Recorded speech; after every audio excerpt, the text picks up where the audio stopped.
Hoje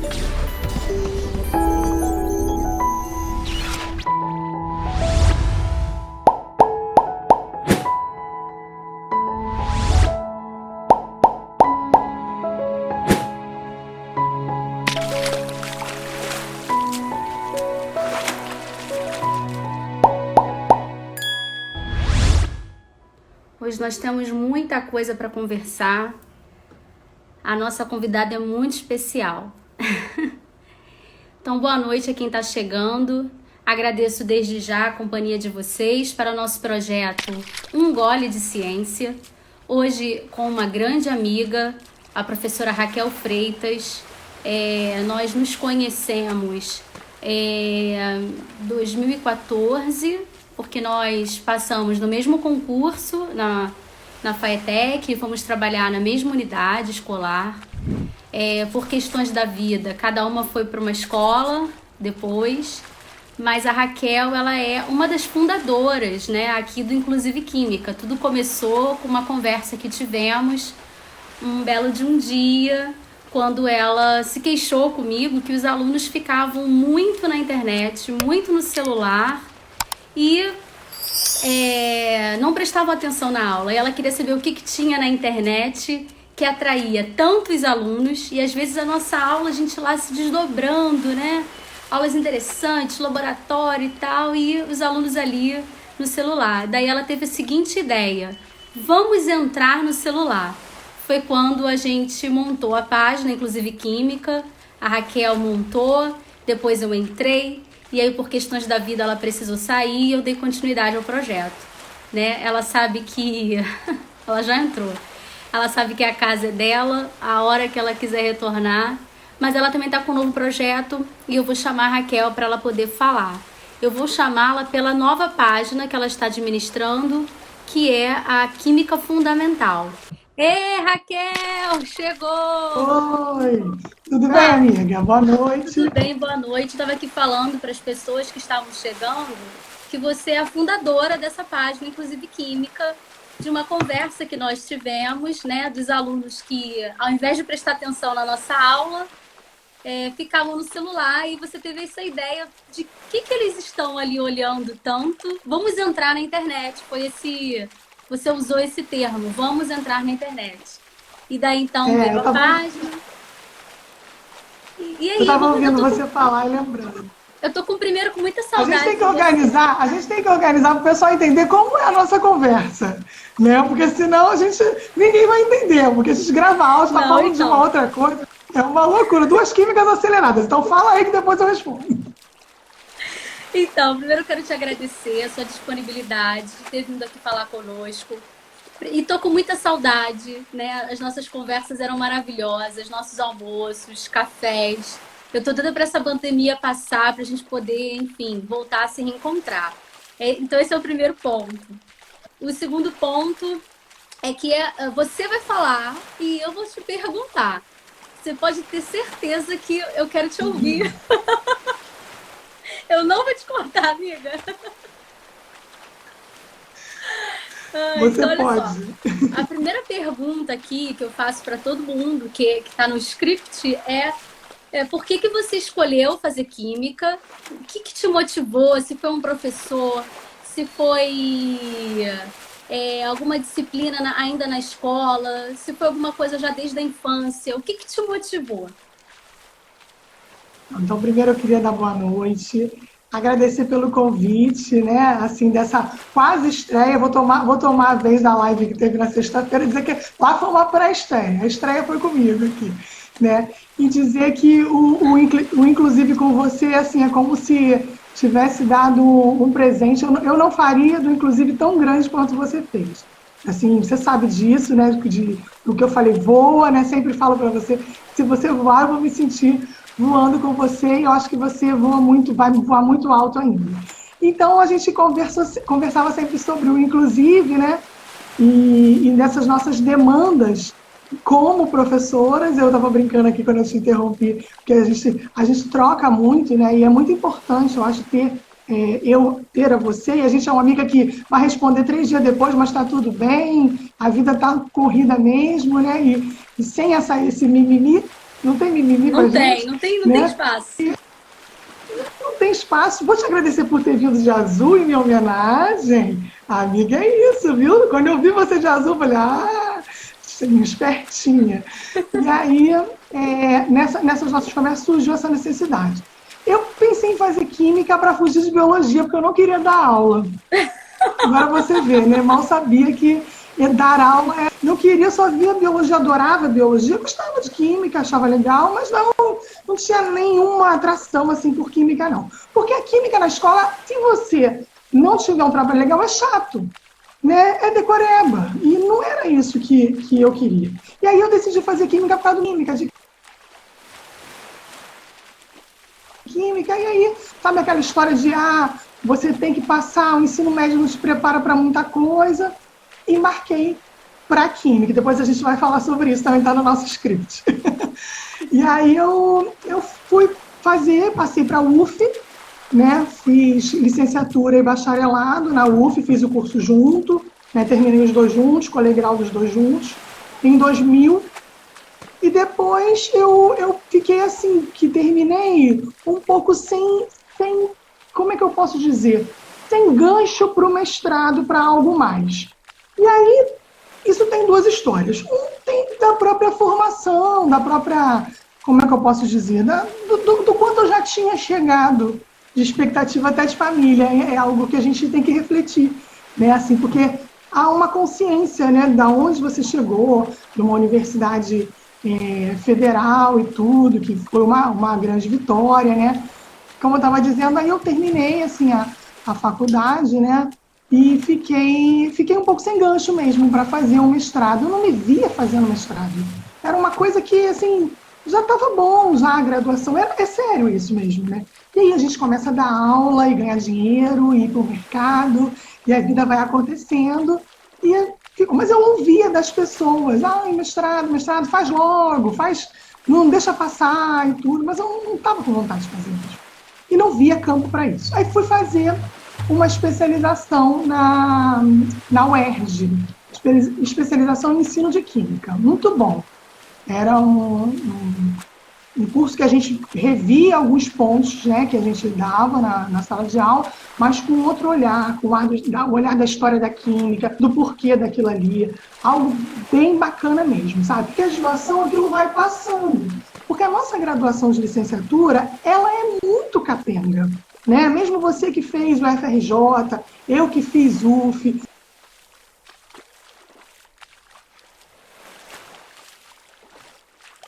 em química, né? Você é bacharel em química, licenciado, sai habilitado para dar aula, mas a gente sabe que tem nessa licenciatura da gente, né? Então, esse curso de especialização foi muito bom para mim. Então, eu busquei alguma coisa nessa área de educação de química. Mas há 20 anos atrás não tinha. A verdade é essa. Né? A gente não tinha nenhum interesse. A gente entrava para conversar com os orientadores do mestrado e eles não demonstravam muito interesse nas áreas de educação. Parecia que tudo era reciclagem. Né? Quer fazer alguma coisa de reciclagem, quer fazer coleta seletiva. E não era aquilo que a gente estava falando, não era daquilo que a gente estava falando. Era de educação, de como o jovem aprendia, de como você podia ensinar. Então, você me perguntou do TCC. Eu não fiz TCC da graduação, tá? Porque eu me formei em 2000, não tinha TCC. O meu foi o primeiro ano que fez o provão. Lembra do provão? A gente dizia lá do... Eu lembro. Quando terminava a faculdade. Mudou até de nome, não mudou? Mudou de nome, né? ENAD. Eu quando já fiz ENAD. Você se formou em 2000? Então, eu fiz o primeiro ano de 2000. Eu entrei em 2000. Em outubro de 2000. Eu me formei em 2000. Eu entrei na faculdade com 17 anos. Também. Um pecado. Um pecado. Eu vejo hoje em dia os alunos entrando, eu acho um pecado. Mas a gente vai conversar mais adiante sobre o ensino médio. E aí terminei em 2000, não fiz TCC na faculdade, fiz TCC depois. E o meu TCC, eu podia fazer algo ligado à química, porque era especialização em ensino de química. E o meu tema foi avaliação. foi a avaliação buscando novos sentidos. Então já foi para o outro campo mesmo, para um outro olhar, porque eu gostava daquilo. Né? Então discutia as questões, como é que elas eram, se elas levavam ao aprendizado. Muito complexo, tá? Muito complexo, muito difícil quebrar o paradigma que o professor tem do que serve a avaliação. Você chega na sala de aula e pergunta para o aluno para que serve a avaliação, o aluno não sabe. Ele diz para você que é para ganhar uma nota, para saber se ele aprendeu. E o professor acha isso também uma pena, né? Porque a avaliação não é para isso. A avaliação é para você saber o que você pode fazer para caminhar, para fazer aquele aluno caminhar com você. Então, quando você entra numa sala de aula, a gente sabe disso, em qualquer instituição pública ou privada, né? Porque a gente tem a experiência das duas. Que a gente fala que o nosso objetivo é aprovar 100% dos alunos, os professores acham que isso é pura benevolência. Mas quem é que se inscreve numa aula de violão para não aprender? A gente se inscreve numa aula de violão para aprender a tocar. Ninguém enrola o professor de violão, né? Ninguém se inscreve numa aula de canto, né? Tá aí a cantora, aprender, você vai lá para aprender. Então, por que você assiste uma aula de... Né? Por que você assiste uma aula de... Tá travando um pouquinho para mim. Por que você assiste uma aula de química para não aprender? Para enrolar o professor? Eu acho isso inadmissível. Química é fundamental. Então, eu acho que isso parte de uma autocrítica do professor. Eu sempre quis falar sobre isso. Então, em 2002, eu terminei essa especialização e emendei outra. E aí eu ouvia das pessoas assim, não fica fazendo um monte de especialização, não. Porque a especialização não vale de nada. Não é título, como se o título me definisse, né? Então, não é título, faz o mestrado. Eu estava bem embarcando nessa mesmo, e aí quando eu fui selecionada para o mestrado, eu engravidei. Faz aniversário amanhã, queria deixar um beijo para ela, né? Faz 14 anos amanhã. Nossa, já? Tá? Beijo, filha. Já? Né?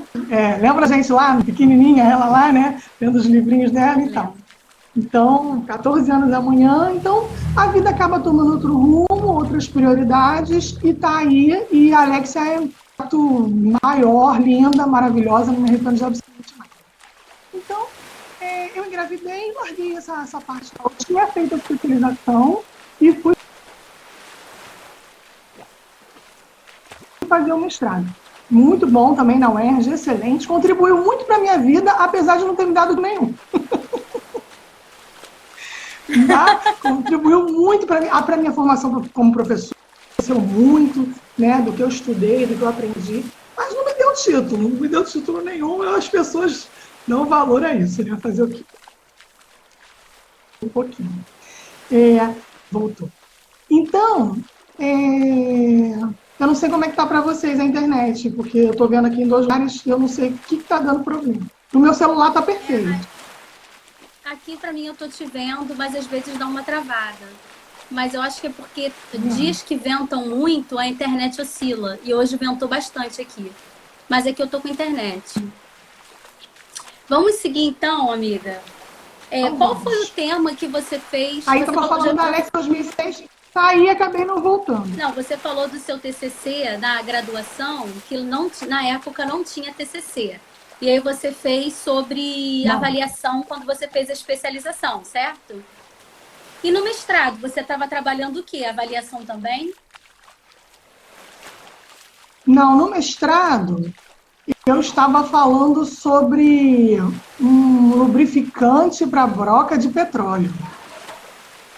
Ah, era em química. Muito legal. Era de química ambiental. Muito legal, entendeu? Mas assim...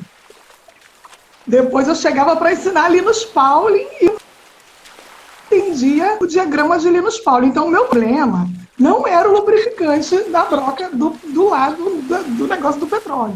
O meu problema era o meu aluno ali. Então, não dava para você fazer um mestrado assim. Não dá para você...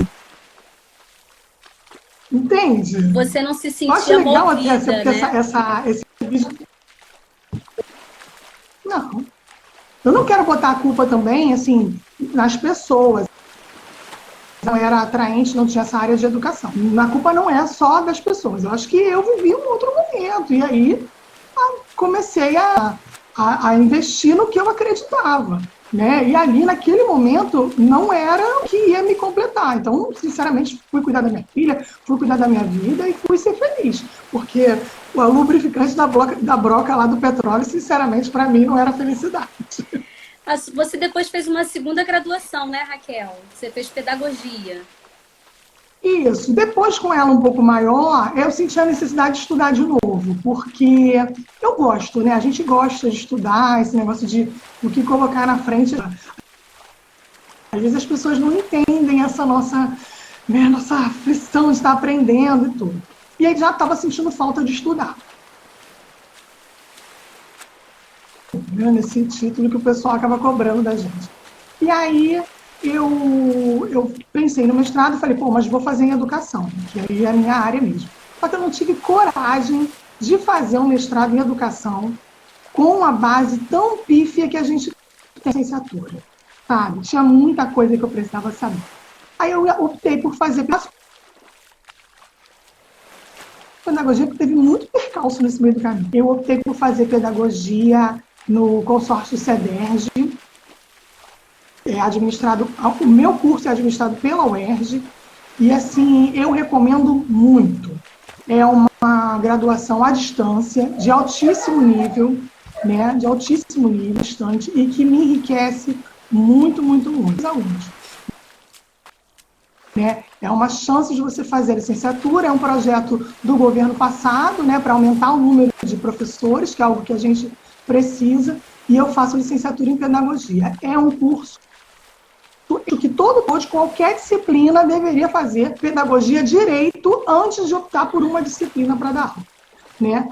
E algumas pessoas acham que eu faço pedagogia por causa do cargo da coordenação, mas não é verdade. O cargo da coordenação surgiu depois, né? Mas ainda agora eu já voltei para a sala de aula, porque acho que é o meu meio dos 360. Você começou a falar do inclusive química. E hoje eu volto no Química Fundamental, quer dizer, volto naquele ponto que a gente estava lá. Né? Parece que a vida falou assim, vai ali ver outras possibilidades, mas não é teu caminho não, volta aqui que teu caminho é outro. Então isso te dá um certo conforto. Esse 360 é muito engraçado, né, que a vida dá. E aí estou terminando o TCC de pedagogia. É sobre educação, mas é sobre tecnologia na educação. Né? Então, a gente está fazendo sobre como mudar o pensamento do aluno nas tecnologias de educação. Entenda, não é gamificação, não é porque você tem o melhor aparelho, não é isso. É mudar o jeito de você olhar toda a questão da colaboração, do coletivo, da responsabilidade com o todo. Né? Então, é algo pedagógico, é algo social e é algo químico, porque aí você coloca isso como um tema químico e, sinceramente, explode. Para mim, explode de pôr se traz para o aluno algo que é real, que é a química da vida dele, como ele pode ser protagonista. Vai nessa área. Então, no ano que vem eu devo ter alguma coisa nesse sentido aí, mais para apresentar. Né? Então, faço pedagogia para isso. Você pensa em usar metodologias ativas? Você pensa em usar as metodologias ativas? Exatamente. Legal. Né? Então, neste momento alta, né? Que eu volto... não é que está em alta, Monique, é urgente.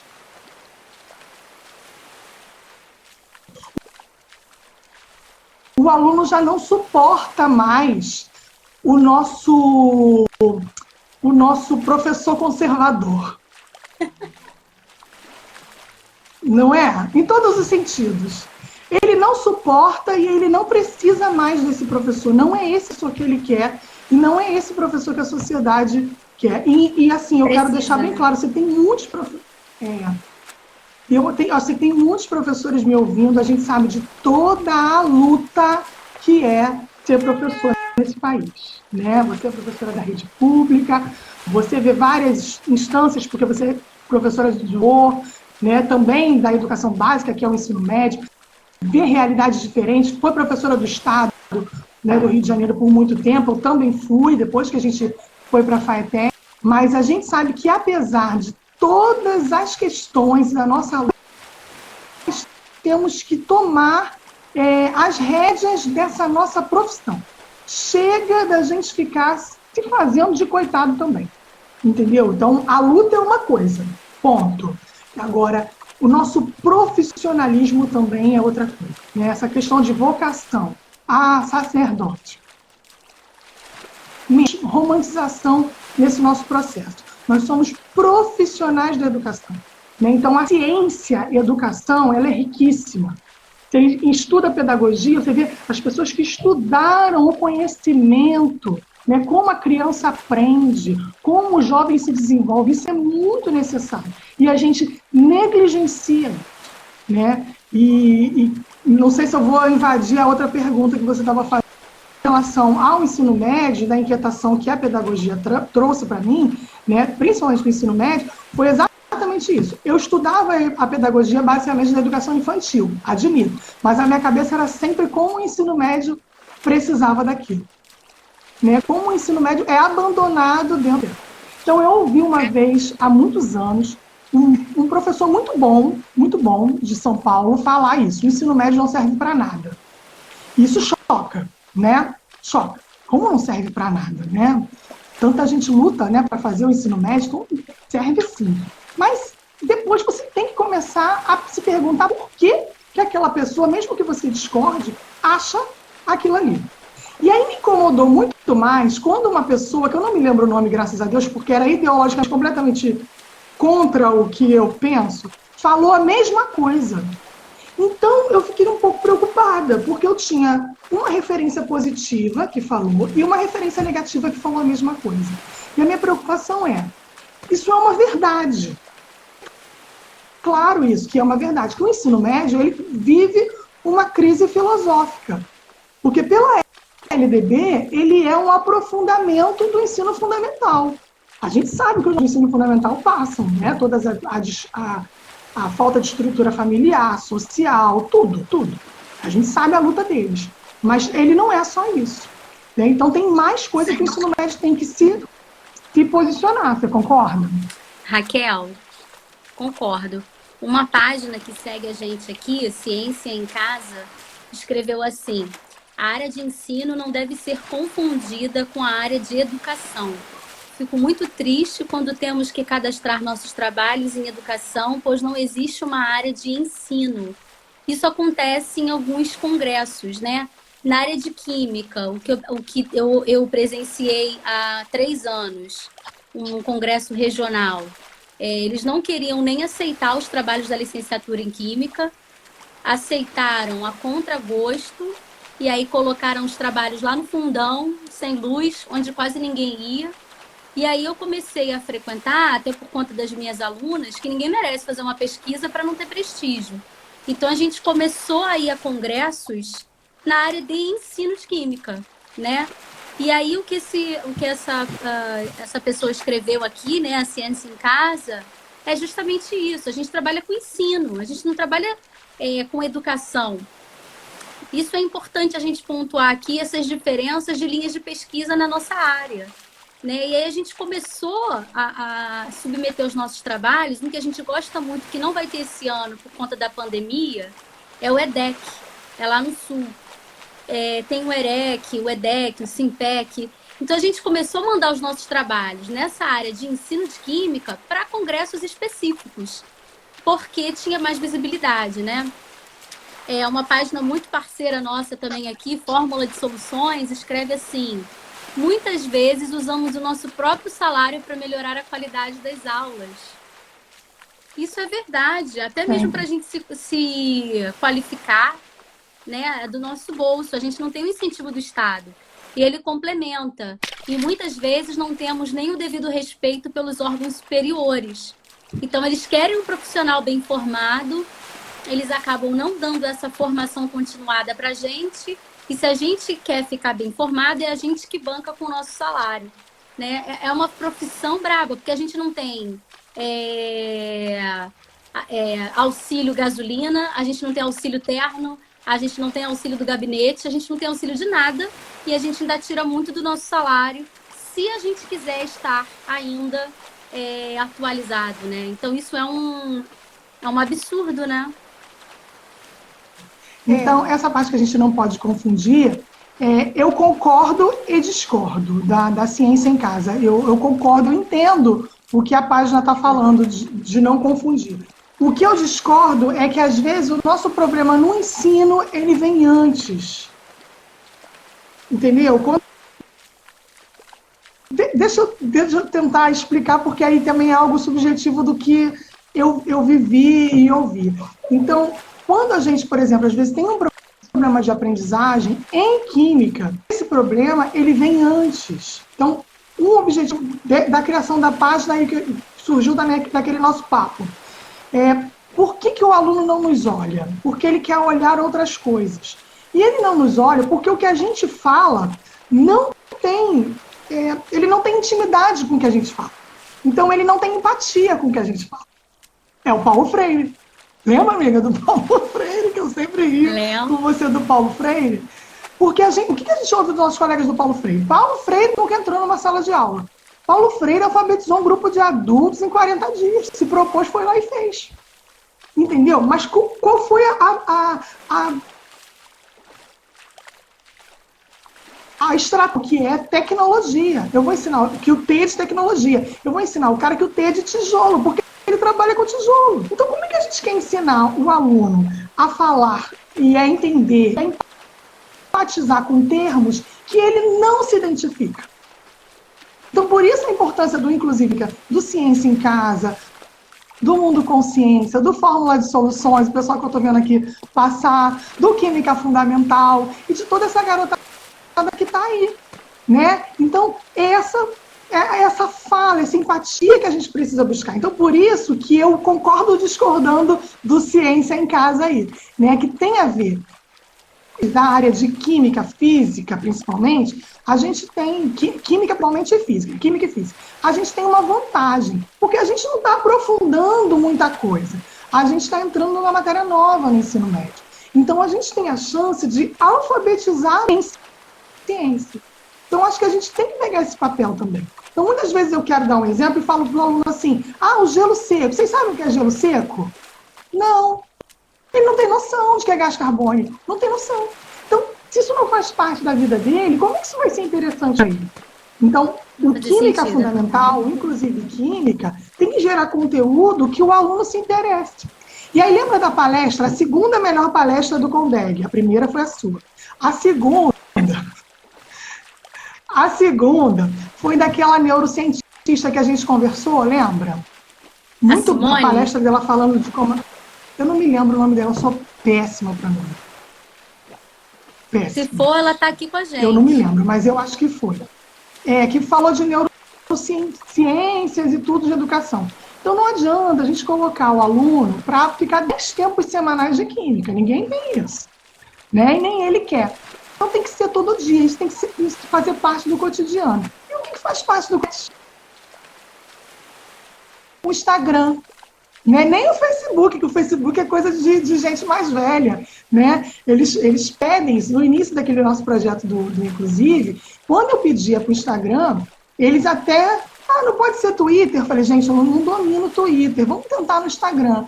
Mas eles têm isso. Né? Essa também é outra estratégia em relação ao Química Fundamental. É o avatar. O avatar é algo muito complicado, né? Porque a gente tem que se identificar e... É complicado o avatar. Mas por que o avatar está tão em alta? Porque o avatar dá essa possibilidade dele se libertar. E o jovem, nessa época, ele está muito preso a todas as convenções, a pressão em cima da aparência. Então, ele não quer apresentar um trabalho. A da professora dança lá na festa junina, ele pode apresentar. Imagina que... Oi, estou aqui. Voltou? Voltou, agora voltou. Você pode repetir voltou? Isso aí, do então, avatar? Isso. Então, por que o avatar está em alta? Porque tira o aluno desse foco, dessa pressão da aparência, né? Ele tem essa possibilidade de viver essa vida virtual. Isso é muito legal. A vida é virtual, mas a aprendizagem ela é real. Isso o professor tem que entender também. né? Então, se a bonequinha pode dançar lá na festa junina, ele pode apresentar um cenário de algum assunto por meio do avatar dele, é uma possibilidade, né? Então fica como ideia para os professores. Faz um vídeo no avatar, tem vergonha? Faz um vídeo no avatar, com o seu avatar, cria um avatar. É uma possibilidade. Tem gente que gosta, tem gente que não gosta. Mas a intenção da neurocientista era explicar aos professores e educadores que estavam naquele congresso que são as doses homeopáticas que vão trazer para o aluno essa empatia e essa intimidade com a ciência. Então, eu acho que essa é a responsabilidade, é dar essas doses homeopáticas. Eu não sei se eu estou no caminho certo, eu estou nesse Instagram para aprender. Pode falar. Ela está aqui, o nome dessa professora que você está falou da neurociência, é a professora Simone. Ela está aqui nos ouvindo. Que bom. Muito obrigada, professora. Me desculpa, Simone, é que eu não gravo nomes mesmo. Me desculpa. Sem problema. Mas amiga, é da... mas eu acho sua trajetória, então... Eu acho que eu sigo ela no Instagram. Eu acho que eu sigo. Sim. Simone Garcia. Depois você me diz direitinho quem é, que eu não sei. Tá. Sua trajetória, então, como professora e pesquisadora no ensino, você já deixou bem claro que você quer agregar alunos, né? A sua forma de ver o ensino de química, até nós recebemos uma vez uma crítica sobre isso na FATEC, né?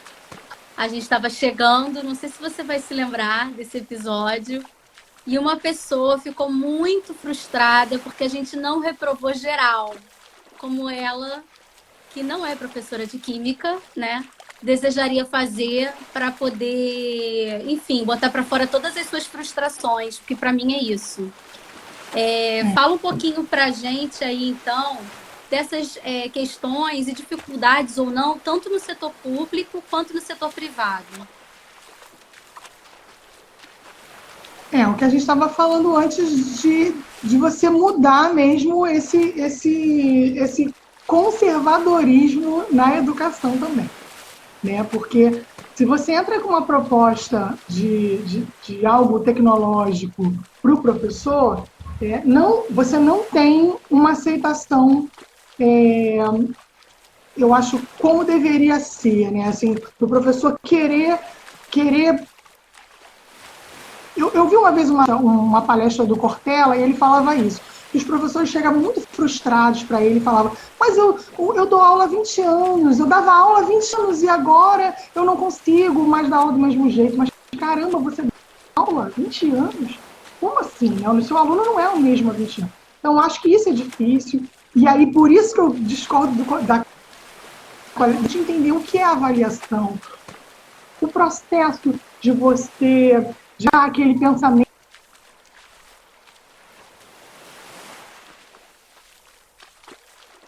científico no aluno, e de você mudar essa postura. Acho que a postura também nesse sentido. Então, é algo que a gente tem que romper. Então, desse episódio da FATEC eu me lembro inclusive do conselho, e que eu não estou aqui para reprovar aluno. O meu sucesso é quando todos são aprovados, né? Então, quando a recuperação é feita, quando isso acontece. Mas isso parte de uma abertura de você querer aprender. Tem que aprender como profissional e melhorar. Então, quando eu falei para você que eu estava aqui no Química Fundamental Aprender, e estou mesmo. Formando, né, técnico, então é garotada. Então, quando eu fiz a proposta do tema de festa junina e vi pipocando os temas, eu fiquei felicíssima.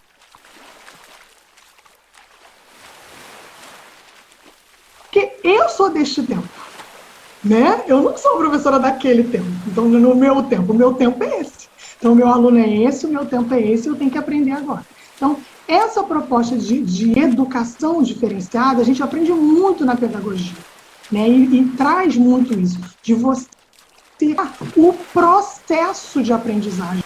De você entender como você empatizar o aluno, como você alfabetizar o aluno, e no nosso caso, alfabetizar para ciências, né? Alfabetizar nessa linguagem científica que é própria nossa. Cris, do Química Acessível, do Pesquisa em Química, Cris de vários vários perfis, postou um vídeo da menina falando Libras, Química em Libras, ensinando alguns termos de Química em Libras. Lindíssimo, né? É você entrar num outro universo. Estudar Libras é algo também que é muito interessante, né? Eu tenho medo de me arriscar nessa área e me enrolar. Mas, assim, é algo que esquenta o seu cérebro. Você começa a estudar e aquilo vai esquentando o seu cérebro. Porque parece que o seu neurônio, a Simone pode falar mais aí, né? Faz assim, opa, estão mexendo com uma área que não estava sendo mexida antes. Então é isso. A gente tem que esquentar o cérebro e o coração do aluno. Né? Não é só a orelha. A gente está só esquentando a orelha do aluno. Esquentar o cérebro e o coração. Acho que é por aí. Raquel, a Islânia.química comentou que, infelizmente, alguns estudantes, eles têm a cultura da nota. Ela pergunta como que a gente pode desmistificar isso, né? O Fórmula de Soluções, ele fala: às vezes o problema não é nem tanto o conteúdo, mas sim a forma com que ele é passado aos alunos. Eu concordo. E quem entrou aqui agora também foi a nossa amiga Natália, de inglês. Ela está pela página da creche Autonomia Creche Escola. Lembra da Natália de inglês? Ah, Natália! Que bom, amiga, que você está aqui. Natália, você está maquiada, Natália, porque só a Monique está maquiada sexta-feira, né? Quero saber se você está maquiada. Diz aí pra gente. Então, você quer falar sobre como desmistificar essa questão do aluno que só quer a nota? Então, essa cultura da nota é algo que ela é muito maior do que a escola. Então, como a gente estava falando em relação ao ensino médio, né, o ensino médio não serve para nada, e é uma frase forte, né, e a gente tem que esclarecer isso, mas nesse momento, para muitos alunos, ele não serve mesmo. Então, por exemplo, ele serve para passar no Enem para algumas escolas, para outras nem isso.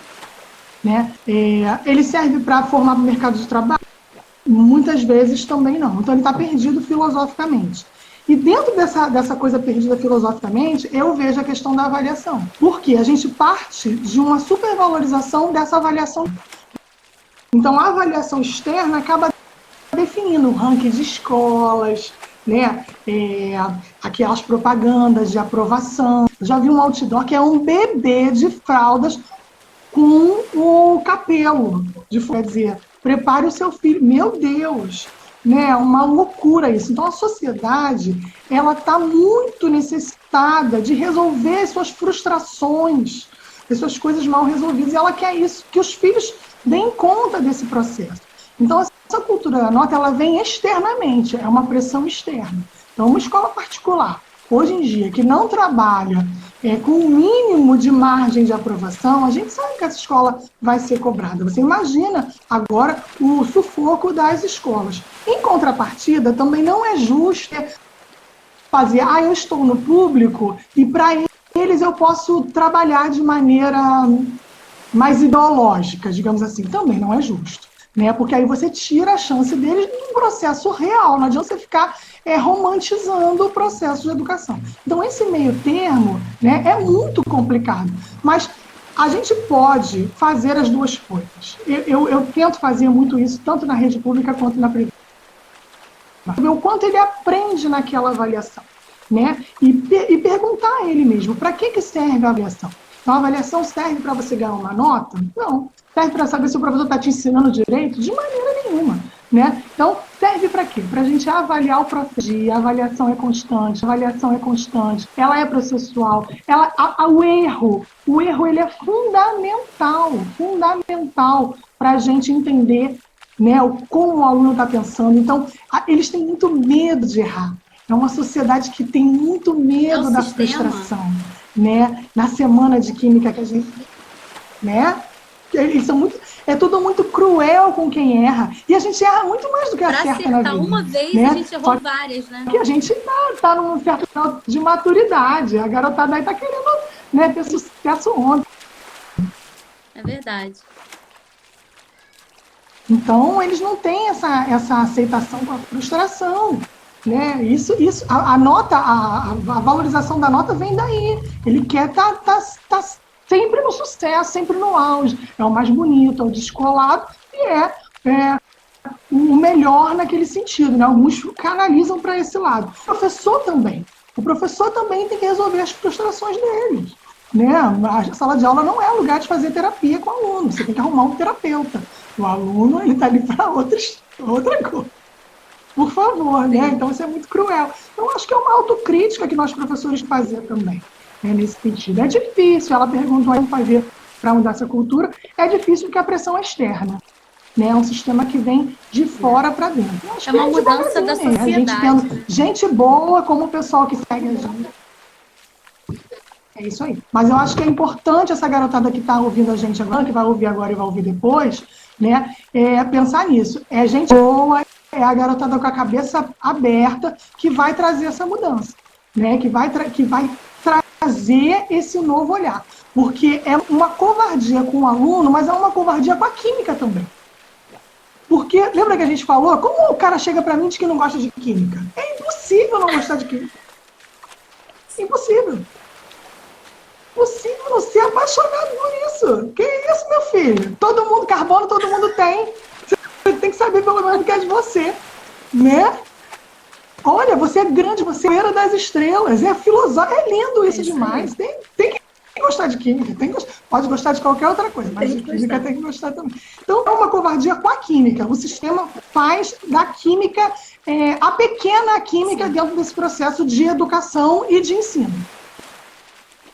Por aí, o Fórmula de Soluções escreveu assim: entender o processo e importância do erro necessita de maturidade. Eu concordo. E às vezes os nossos alunos não estão ainda são adolescentes. Na semana passada, o Matheus, né, que eu convidei para vir aqui falar, ele foi meu aluno na graduação. E ele dizia que no início da faculdade ele não tinha maturidade para estar naquela graduação. Como você mesma falou, a gente entra muito novo, né? E às vezes isso é ruim, porque eu também entrei com 17 anos. E você entra na faculdade, é um novo mundo. Entrou aqui um professor que me salvou muitas vezes. Ele foi meu professor na graduação, o professor Sérgio Machado. Eu sou fã desse professor de carteirinha, você não tem nem noção, eu sou do fã-clube dele. Quantas vezes eu ia à sala do Sérgio chorar minhas pitangas, né? Na verdade, eu estava sentindo essa pressão, uma menina com 17, 18 anos, fazendo Federal do Rio de Janeiro, tendo que dar conta de cálculo, de física, de tanta disciplina pesada. E saber isso bem sabido, a gente conversava essa semana falando sobre CR, né? Ele disse que se formou com CR 8, eu me formei com 7,9. Mas só eu sei quantas noites, quanto choro, quanto sangue eu tive que doar para que isso acontecesse, né? Para poder não ficar nunca reprovada, porque, enfim, eu era bolsista, eu não podia perder minha bolsa. Sabe como é que é, amiga, né? Filho de rico não pode perder a bolsa. É a chance, né? A universidade é a chance. Exato. Então, assim, né? realmente precisa de... Ele era de professor de química quê? geral e inorgânica. E eu vivia lá tirando dúvidas e conversando. Às vezes eu ia lá só para chorar. E acho assim, a importância de ter um professor na universidade que faça esse acolhimento, né? Às vezes parece que você não... Agora você é grande, você está na faculdade. E como a gente entra muito novo na faculdade, ainda adolescente, ainda precisa dessa orientação. Eu sou muito grata assim, a esses professores que, de alguma forma, me envolveram e não deixavam eu desistir. Eu me lembro que toda vez que eu ia na sala do Sérgio chorar, eu ia reclamar de cálculo e física, que estavam tirando o nosso couro, principalmente física. E aí eu falava assim, vou mudar para farmácia. Aí um dia ele falou assim para mim: se você mudar para farmácia, nunca mais fala comigo. Poxa, a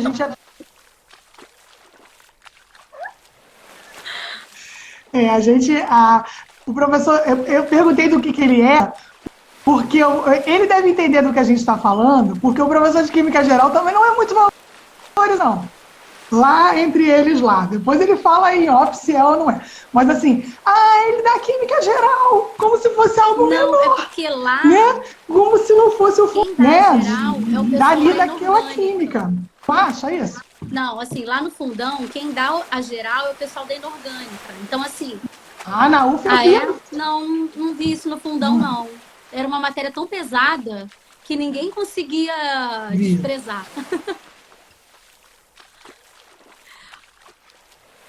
Que bom, É, né? Porque a não tem ciência em como, casa né? falou assim: os professores mais humanos devem estar nos primeiros períodos. Excelente fala, Monique, faz muita diferença.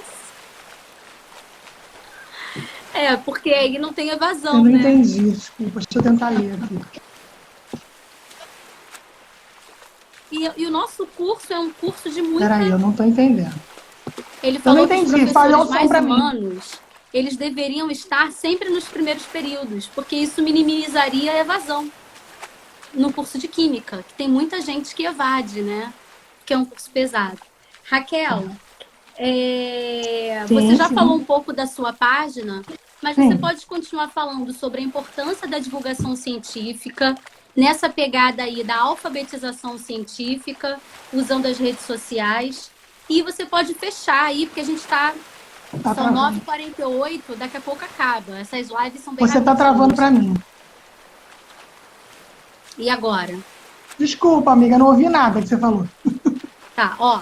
A gente tá... Agora faltam 11 minutos para terminar.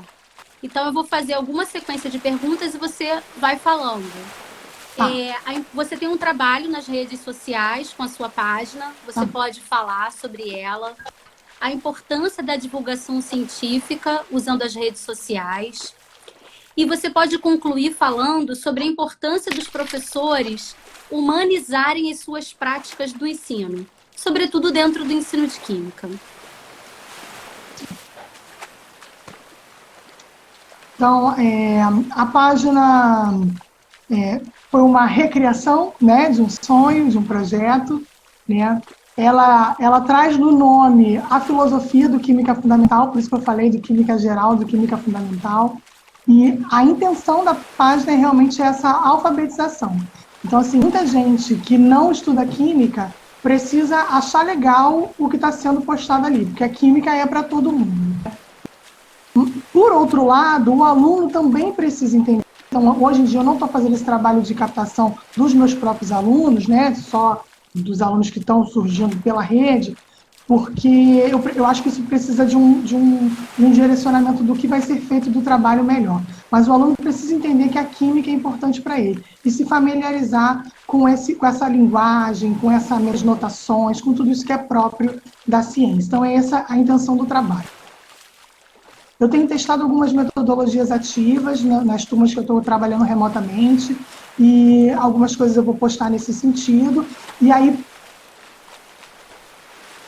para o início, com os professores mesmo. Então, por exemplo, um jogo que a gente possa fazer virtualmente. É claro que, quando falo em jogo, o professor treme, porque a maioria dos professores não sabe programação, não tem como fazer isso. Então, a primeira vez que eu sentei ali no Minecraft, eu falei, meu Deus, o troço virava para um lado, virava para o outro, não conseguia. Então, devagar. Então, jogos que a gente possa fazer de maneira online, no computador,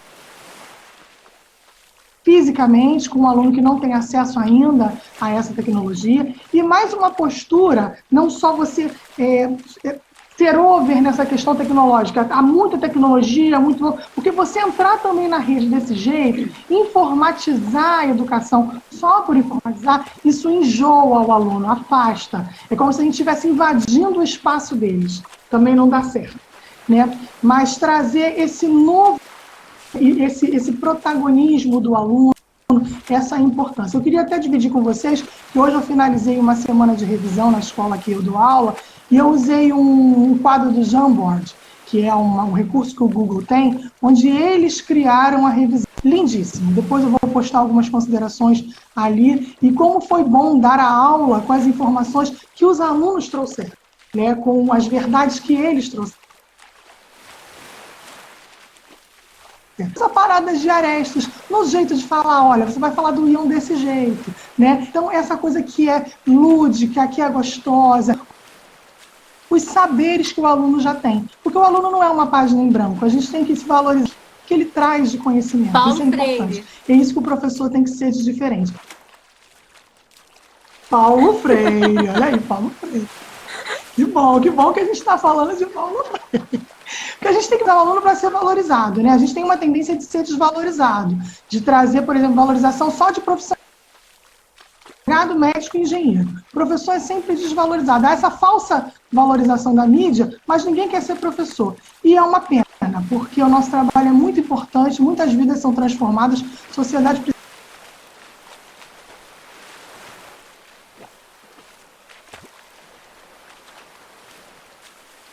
E o Fórmula de Soluções diz que os professores devem aprender a valorizar mais os alunos. E é isso, né? A gente tem que jogar uma bola, como se fosse um time, né? Se a gente quer ser ouvido, a gente tem que saber como chegar, né? Eu lembro que quando eu comecei a lecionar e trocar algumas ideias com meu marido, eu lembro dele falando até da importância da gente arrumar a sala, organizar as carteiras. Se você quer fazer um círculo, se você quer fazer uma uma na frente da outra, enfim. Mas até a importância em organizar uma sala mostra para ele que você quer ensinar melhor, né? Você se importa. Eu lembro que eu tive uma turma no passado na FAETEC, de terceiro ano, eles até no final do ano me homenagearam. Era uma turma linda, porque tudo que você falava, eles... Vamos fazer isso? Vamos. Vamos fazer isso? Vamos. Aí, quando chegou setembro, veio Setembro Amarelo. Vem a questão de você falar da vida, né? E eu levei um psicólogo, amigo, professor da rede municipal. E ele falou sobre a questão da importância da vida, né? Fala-se, a ideia é não falar muito a palavra suicídio. É valorização da vida, por conta da questão dos gatilhos, né? E aí eles adoraram. Aí eles falaram assim, professora, você não poderia fazer então um café da manhã com a gente? Para receber a visita? E eu falei, posso. Aí eles falaram assim, a gente não tem garrafa térmica, você pode trazer o café e o resto a gente traz? Sim, Raquel, eu fiquei boba. Porque eles fizeram aquela mesa de café da manhã para receber uma visita que estava indo para falar para eles. E aquilo me deixou, assim, tão feliz, porque, assim, eles topam aprender, né? Eles querem. E eu me lembro que quando eu entrava na sala, eu falava assim para ele, gente, vamos organizar essa sala, tá muito bagunça. E aí a gente organizava, a gente arrumava o espaço ficava mais acolhedor. Então, tudo isso era mais gostoso de trabalhar com aquele grupo organizado, entendeu? Tá. A Natália falou que ela tá de make de festa junina. Tá bom, meu bem? Imagina. Vou repostar a foto da gente, eu e Natália de cara lavada e algumas você pessoas estão elogiando a sua fala, parabenizando o conteúdo, as informações passadas aqui na live. A Natália fala, né? A sala é onde somos acolhidos. Nós também, enquanto professores, também somos acolhidos nesse espaço escolar, né? A sala de aula. Então, a gente não pode olhar a sala como se fosse um lugar de guerra, né? A Simone fala assim... Não, de maneira nenhuma. A Simone fala assim, as pessoas precisam de notas e se importam com elas. Eu acho que foi isso que ela quis dizer aqui. Eu acho que a questão da nota que a gente estava falando aqui é uma questão do sistema. O sistema ele faz isso porque no final o vestibular ele acontece. Eu acho que enquanto isso não mudar no nosso sistema educacional, a gente ainda vai enfrentar esse percalço aí de ter que dar uma nota para aprovar o aluno, entendeu, Raquel? Eu acho que é muito por aí. Tem isso. E tem a questão da relação professor-aluno também. Porque eu sempre falo para eles assim, quando você vai no médico, você não mente pro médico. Se você tá com uma dor no estômago, você vai chegar pro médico e falar, tá doendo. Às vezes você até exagera, fala, tá doendo muito, porque tem que resolver. E se o médico diz, olha, o seu problema é que você toma refrigerante demais. Você não vai chegar pro médico e dizer assim, esse médico não sabe de nada, né? Ele tá só me perseguindo. Nossa, hoje você vai valorizar aquele saber. A relação da sociedade com o professor. Tá Muito. ruim, né? Então, eu estava falando que quando você vai ao médico, você Agora tô. não tá me ouvindo? Eu tô, para mim tá normal. Tá, acho que ela dá uma caída. Ventou muito, né? Então, quando você vai ao médico, você não diz para o médico, você não mente sobre a dor de estômago. A dor de estômago é real, você até exagera. Fala, olha, tá doendo muito, que você quer um remédio rápido. E quando o médico fala, olha, o seu problema, seu diagnóstico, né, tá aqui, seu problema é que você toma refrigerante demais. Você não fala, olha, o médico perseguindo, o médico não sabe de nada. Né? Se o médico fala isso para sua filha, para o seu filho, você vai chegar e falar, olha, ouviu o que o médico falou? Então, quando o professor fala da especialidade dele, que é aquela questão do ensino, por que a mãe questiona, a sociedade questiona? Então, é a relação que a gente tem com o professor também.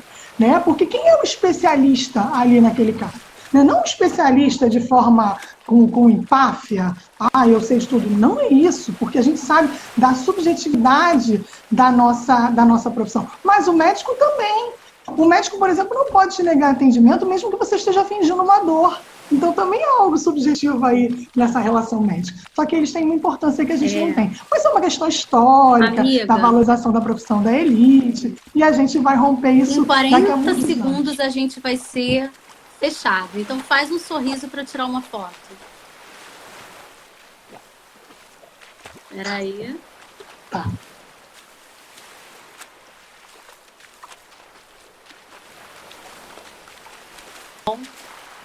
Mais uma vez, muito obrigada, Raquel, pelo seu tempo, por todos que ficaram até aqui com a gente essa hora, nos acompanhando nesse nosso projeto Um Gole de Ciência. Semana que vem nós vamos trazer uma outra professora